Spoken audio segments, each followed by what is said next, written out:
নমস্কাৰ, গাৰ্ডেন স্মাইললৈ আপোনালোকক পুনৰ এবাৰ স্বাগতম জনাইছোঁ। আজি মোৰ ফুলনিত ফুলি থকা বিভিন্ন নাৰ্জী ফুলসমূহ আপোনালোকক দেখুৱাইছোঁ আৰু এইসমূহ মই কেনেদৰে যতন লৈছোঁ সেয়া দেখুৱাবলৈ ওলাইছোঁ। মই এইখিনি ইনকা প্ৰজাতিৰ নাৰ্জী লগাইছিলোঁ আৰু লগতে ফ্ৰেঞ্চ মেৰিগ'ল্ড লগাইছোঁ।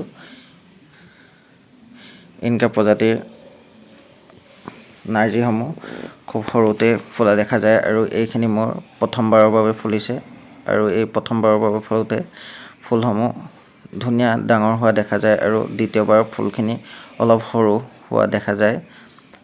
ফ্ৰেঞ্চ মেৰিগ'ল্ড লগাওঁতে মই এটা টাবত 3টাকৈ পুলি লগাইছিলোঁ আৰু এনেদৰে লগালে ফুলসমূহ জোপোহা হোৱা দেখা যায়। সাধাৰণতে এই পুলিখিনি লগাওঁতে মই মাটি প্ৰস্তুত কৰোঁতে 30% কোকোপিট, 30% কেঁচুসাৰ বা গোবৰ আৰু 30% গাৰ্ডেন চইল আৰু 10% বালি ধুনীয়াকৈ মিহলাই মই মাটিখিনি প্ৰস্তুত কৰিছিলোঁ আৰু টাবসমূহ সাধাৰণতে 6 ইঞ্চি বা 8 ইঞ্চিৰ ল'ব লাগে। ইমানটো চাইজৰ হ'লে ফুলসমূহ বেছি ধুনীয়া হোৱা দেখা যায়। এইখিনি মই বৰ্তমান পলিবেগত লগাইছিলোঁ। মোৰ টাবৰ পৰিমাণ কম হোৱাৰ বাবে এনেদৰে পলিবেগত লগাইছিলোঁ আৰু এই পলিবেগতে মোৰ ফুলখিনি খুব ধুনীয়াকৈ ফুলি উঠিছে। আৰু এই নাৰ্জী ফুলৰ মাটিসমূহ যাতে পানী ৰৈ নাথাকে তাৰ ব্যৱস্থা কৰিব লাগে। সাধাৰণতে টাবটোত 2টা বা 3টাকৈ ফুটা কৰি ল'ব লাগে। পানী দিওঁতেও খুব সাৱধানে দিয়া উচিত।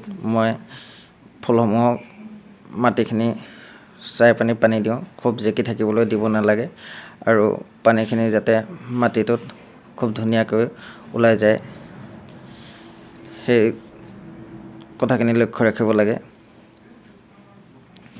মই এই ফুলখিনিত সপ্তাহৰ মূৰত DAP 3টা বা 4টাকৈ দানা দিওঁ আৰু নহ'লে কেমিকেল সাৰ ব্যৱহাৰ নকৰিলে জৈৱিক সাৰ মাষ্টাৰ ক্ৰেক ফাৰ্টিলাইজাৰ ব্যৱহাৰ কৰোঁ।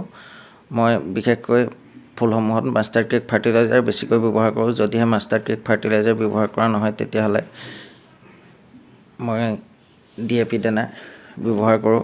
আপোনালোকক মাষ্টাৰ ক্ৰেক ফাৰ্টিলাইজাৰ কেনেদৰে ব্যৱহাৰ কৰোঁ মই পুৰণি ভিডিঅ'ত মই দেখাইছিলোঁ। সাধাৰণতে 100 গ্ৰাম মাষ্টাৰ ক্ৰেক 1 লিটাৰ বা এমগ পানীত 2 ৰাতি বা 3 ৰাতিৰ কাৰণে ডুবাই থ'ব লাগে আৰু সেইখিনি 10 লিটাৰ পানীত মিহলাই লগত আধা চামুচ ফাংগিচাইড পাউডাৰ মিহলি কৰি টাবসমূহত দি থাকিব লাগে। মই নাৰ্জীৰ ফুলসমূহত এনেদৰে প্ৰথম কলিটো পিঞ্চিং কৰি দিছিলোঁ। এনেদৰে পিঞ্চিং কৰি দিলে ফুলসমূহ জোপোহা হোৱা দেখা যায় আৰু মাটিখিনি খুব ধুনীয়াকৈ খুচৰি থাকিব লাগে সপ্তাহৰ মূৰে মূৰে আৰু সাৰ প্ৰয়োগ কৰোঁতেও সপ্তাহৰ মূৰত বা 10 দিনৰ মূৰে মূৰে প্ৰয়োগ কৰি থাকিব লাগে। মই এইদৰে ফুলসমূহ মৰি যোৱাৰ নিচিনা দেখিলে কাটি থাকোঁ। এনেদৰে কাটি থাকিলে গছজোপা ভাল হৈ থকা দেখা যায় আৰু যেতিয়ালৈকে ফুলসমূহত গুটিৰ সৃষ্টি হৈ যায় তেতিয়া গছজোপাৰ সাৰ পানী এই গুটিসমূহে লৈ লয়। সেইবাবে ফুলসমূহ অলপ মৰহি যোৱাৰ নিচিনা দেখিলে কাটি থাকিব লাগে। আৰু নাৰ্জী ফুলত কেতিয়াবা পাতসমূহ কোচ খোৱা নিচিনা দেখা যায়। এই বেমাৰটোৰ কাৰণে নহ'বৰ কাৰণে আমি কীটনাশক ঔষধ ব্যৱহাৰ কৰিব পাৰোঁ। ৰগৰ জাতীয় ঔষধ আমি এমাহৰ মূৰত ব্যৱহাৰ কৰিব পাৰোঁ। এইদৰে মই ব্যৱহাৰ কৰি থাকোঁ। লগতে এই নাৰ্জী ফুলসমূহ সদায় ৰ'দ পৰা ঠাইত থ'ব লাগে। যিমানেই ৰ'দ পৰা ঠাইত ৰখা হয় নাৰ্জী ফুলৰ ইমান ধুনীয়াকৈ ফুল অহা দেখা যায়।